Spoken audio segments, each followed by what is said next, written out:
10h33. Daqui a pouquinho as informações do Atletique, do Esquadrão de Aço.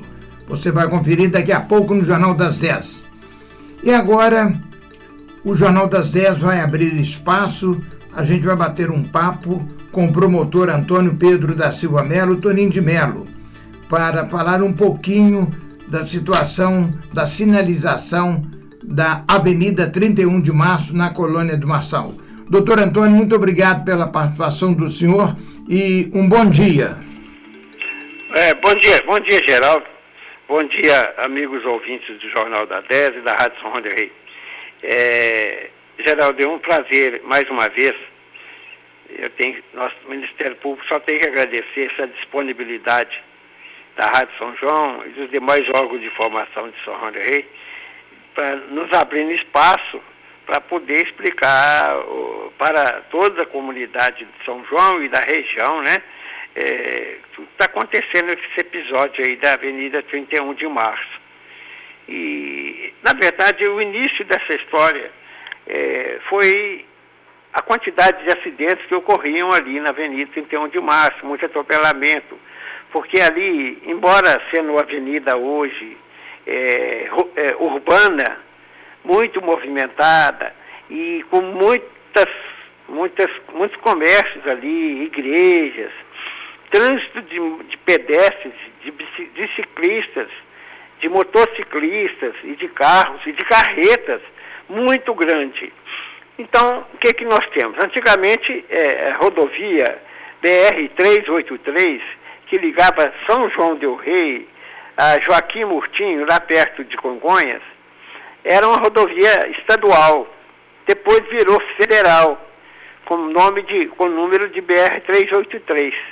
E com isso, esse trânsito pesado de carretas e tudo, foi julgado em cima da via, que é uma via de rua, é uma rua. E esse trânsito, inclusive, atravessa um pouquinho Santa Cruz de Minas, e volta para o município de São João e pega o Pio 12 de fora a fora, Matuzinho, Pio 12.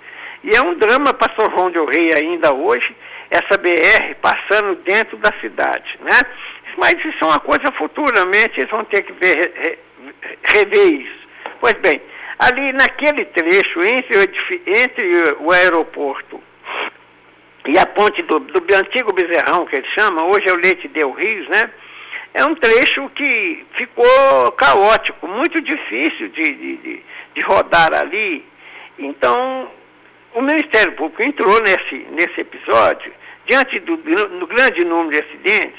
Nós requisitamos do prefeito e assinamos com ele um termo de ajuste de conduta, né? É tipo de um contrato, onde ele se comprometia a contratar, a licitar uma empresa de engenharia para ver a situação dali, de como é que ia ser uma via com modernidade ali, para atender essas demandas.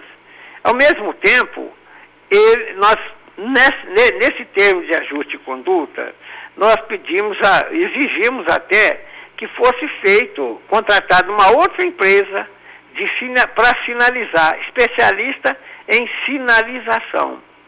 O primeiro contrato, a primeira parte, foi o projeto surgiu com um engenheiro do DENIT, né? Departamento Nacional de Estrutura de Transporte, que administra as rodovias federais todas do Brasil, ou quase todas, eles fizeram o projeto que está praticamente implantado com a divisão de canteiros. Só que sem a sinalização, e que foi o mais grave, sem a sinalização, o que acontece? Acontece o que estava acontecendo lá. Começaram pelo... Você quer um exemplo? Eles começaram a ler o livro pela última página. Já começaram colocando radar, ao invés de fazer sinalização, não é? Então, deu essa confusão que deu toda aí, muitas multas, muita insatisfação, muita discussão com relação ao número qual é a velocidade que seria para aquela via. Então, e aquela história, quando você lê um livro de trás para frente, você não vai entender nada, não é? Então, é o que estava acontecendo. Todo mundo falava, nas mídias sociais aí, eles batiam, até eu apanhei, né? Falando da gente, e não resolvia nada. Aí o Ministério Público foi obrigado, através da minha promotoria, a chamar o prefeito para um outro termo de ajuste de conduta complementar aquele primeiro. O que foi feito aqui no dia 20 agora, né? Anteontem. Então, esse termo de ajuste de conduta, eu mandei para todos os órgãos de imprensa, e inclusive você tem uma em suas mãos, onde eu coloco algumas coisas fundamentais, não é? O poder público, quer dizer, o município, não pode ser um elemento de insegurança para as pessoas. E muito menos pode querer implantar políticas de trânsito sem a devida e correta orientação. Porque, de repente, caiu no colo de todo mundo. O que caiu? Multa. Isso aí, por isso deu esse falatório, e com razão, né? Então, nós chamamos a responsabilidade do prefeito, ele veio, porque ficou aquele negócio, Geraldo. Cada um falava uma coisa. Eu, desde o primeiro momento, percebendo, e ainda tem mais um detalhe, a ausência da sinalização, junto-se a ela, a ausência de um convênio com o DER. DER é o órgão do Estado que fiscaliza, que mexe com a parte de construção, de reforma da estrada. É o DER, que corta o mato do lado ali, porque o antigo DNR, o DENIT passou para o DR, isso aí. Então, esse convênio está vencido. Portanto, se está vencido, não podia multar, um radar ali não podia multar, porque a renda, o produto dessas multas viria para o município, quando, na verdade, sem esse convênio, não poderia estar acontecendo isso. Portanto, eu intervi na época, né, e recomendei ao prefeito que anulasse todas as multas e parasse os radares. E assim foi feito. Mas aí a gente precisava e precisa de fazer a primeira coisa, a mais importante. A mais importante é fazer todo o sistema de sinalização. Qual que é o sistema de sinalização? São aquelas placas, todas estão no projeto, está no projeto de engenharia, é só tirar do papel. Todas aquelas placas, todos aqueles tipos de sinalização que tem ali previsto, para depois, pintura de piso, de ponta a ponta, pintura vertical e horizontal, não é? Horizontal, essa vertical são as placas que ficam em pé, diante da rodovia. E nada disso tinha sido feito. Então, agora é o seguinte, nesse termo de ajuste de conduta, ficou acertado com o município que ele não pode nem pensar em voltar para funcionar os radares antes da sinalização horizontal, quer dizer, aquela que vai na pista, da demarcação de faixas de divisão, olha só, hein? Divisão e delimitação no próprio sentido da direção. Não tem nada a ver sinalizado nos pisos. Promovendo ainda a sinalização de cruzamentos, pontos de conversão ou delimitação de áreas de recuo para conversão de veículos, sem o que fica impedida a religação dos radares. Porque hoje ali, Geraldo, só está funcionando, estava funcionando, é só radar, mas nada de sinalização. Quando eu falo de sinalização horizontal, é aquela que está no chão. Aí naquilo ali no chão você vai marcar um punhado de coisas, de delimitação das áreas de recuo, onde o carro pode encostar para poder virar, para converter para outro lado da pista. Tudo isso é técnica, Geraldo. Está tudo previsto no projeto. Só que não foi concluído, nem tinha sido licitado. E depois é que aconteceu. E mais do que isso, depois que tudo isso estiver pronto, Geraldo, tudo isso estiver pronto, nós temos que fazer uma ampla divulgação, campanha de informativa sobre o sistema de fiscalização eletrônica. Nos 10 dias anteriores que eu coloco nesse acordo, nos 10 dias anteriores ao efetivo funcionamento dos radares. Nós temos que dar depois que tiver tudo sinalizado, vamos olhar, tudo sinalizado, no piso, nas laterais, nas placas, tudo sinalizado com normas do Código Nacional de Trânsito, que estão explícitas no projeto. É só cumprir o projeto, meu Deus, que dificuldade.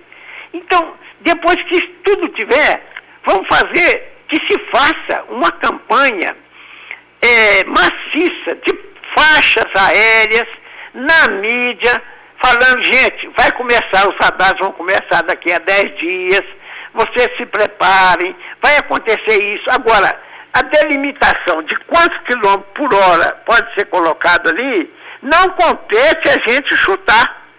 Porque eu falo o seguinte, eu acho 40 pouco, eu acho 40 pouco. Porque esses carros modernos hoje, você nem pisa, ele já passou de 40, não é? Tem um radar ali perto do trevo das Águas Santas, que ele me pegou 2 vezes. Porque lá é 60, mas você desce do César de Pina, passa a ponte, o carro praticamente está embalado a 60, mais de 60, 70, e aí o radar vai te pegar. Então, tem que ter cuidado para com a reinstalação dos radares, refuncionamento. Geraldo, nós temos dois radares só 2, no sentido aeroporto São João. Um fica ali perto daquela indústria loja de tratores, um ali, lá no pé do morro do aeroporto, para quem está vindo para São João. O outro está lá perto do Expresso Veracruz. Na volta, temos 3. Um está perto daquela loja Navarro, o outro está no trilho de Minas e o outro perto da igreja. Geraldo, vê se é coisa demais, não é. Mas então é o seguinte, nós temos que mostrar para o pessoal que vai começar a funcionar. E esse 40 km por hora, eu estou achando que está a dificuldade de tirar, porque lá é chamado de via coletora, né? É uma via que coleta o trânsito de um monte de bairros que nós temos na colônia hoje, um monte de residenciais, além de ter um trânsito de comércio muito grande. Então, nas vias coletoras, segundo o Código Nacional de Trânsito, e sempre que eu falar via coletora, lembre de coletar, né? De juntar, de ser o caminho. Dessa via da 31 é esse caminho. Então, nós temos no Código Nacional de Trânsito, falando que em vias coletoras, o radar, a velocidade tem que ser 40 km por hora. Eu vou chamar a lembrança de todo mundo para ver se lembra o seguinte, ali sempre foi 40 km, sempre foi. Tinha umas plaquinhas lá mal arrumadas e tal, mas 40 km. Agora é o seguinte, nunca ninguém chiou, nunca ninguém achou nada, porque é o seguinte, não tinha radar para marcar. Doutor Antônio, tem alguns motoristas reclamando, ainda com relação aos radares, que as placas que foram colocadas nos postes são pequenas, estão praticamente escondidas. O motorista passa e nem vê as placas e cai no radar. Exatamente, Geraldo. Isso aí é outro fator. Porque a placa pequena lá em cima e à noite. Se você não vê de dia. E à noite. E outra coisa, quando você vai entrar na via, tem que ter uma via que é radarizada, diria assim. Tem uma placa ali em pé, uns 2, 3 postes antes, dizendo que existiam radares ali, a partir dali.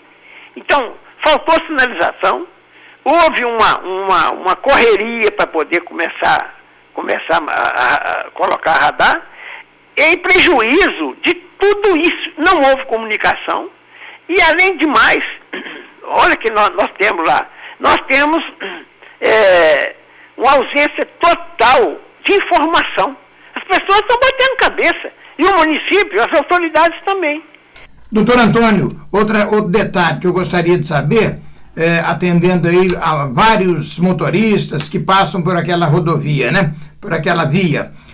com relação às multas. Uns não pagaram as multas e outros pagaram as multas. Como é que fica a situação desses motoristas? Geraldo, eu duvido de que tem alguém que pagou. Sabe por quê? Porque eu recebi também uma multa, eu mesmo, minha esposa também. Aquela notificação, Geraldinho, pega lá que você vai... Bem, são 10 horas e 48 minutos. Tivemos aí um corte no nosso contato com o promotor de justiça, o doutor Antônio de Paula da Silva Melo. Esperamos que voltemos a contactar para que possamos esclarecer mais alguns pontos do que está acontecendo na Avenida 31 de Março, na colônia do Marçal. Estamos aguardando o retorno do promotor para que possamos concluir esta matéria de interesse de todos, principalmente dos moradores da colônia do Marçal. São 10 horas e 49 minutos.